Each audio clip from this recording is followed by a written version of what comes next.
কোটি টাকা বিনিয়োগ করছে। বাংলাদেশে কি কোনো মিসাইল আছে?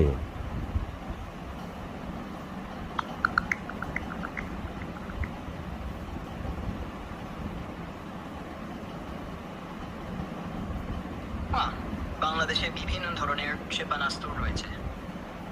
সেনাবাহিনীর কাছে চীনের WS guided multiple rocket launcher system রয়েছে, যা 86 মিলিমিটার রকেট ব্যবহার করে শত্রুর লক্ষ্য বস্তুতে আঘাত হানতে সক্ষম।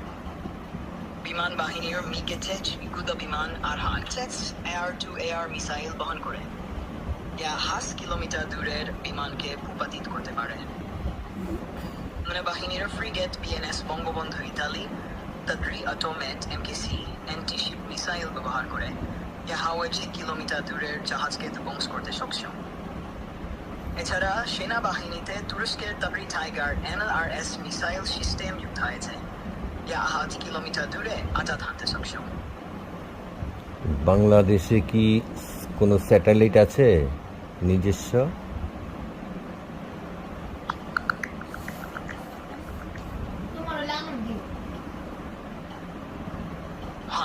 বাংলাদেশে নিজস্ব স্যাটেলাইট রয়েছে। 2019 সালে বঙ্গবন্ধু স্যাটেলাইটে উৎক্ষেপণ করা হয়, যা বর্তমানে বাংলাদেশ স্যাটেলাইট নামে পরিচিত। এটি বাংলাদেশের প্রথম কৃত্রিম উপগ্রহ, যা টেলিযোগাযোগ সম্প্রচার এবং ইন্টারনেট সেবা প্রদান করে। তুমি কি হযরত মুহাম্মদ সাল্লাল্লাহু আলাইহি সাল্লামকে জানো, চিনো?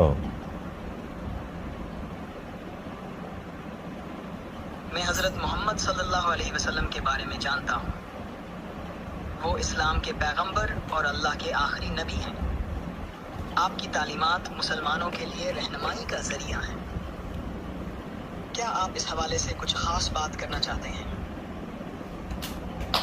হযরত আলীর সন্তান হযরত হুসাইন রাদিয়াল্লাহু তাআলার বংশধর কি এখনো আছে?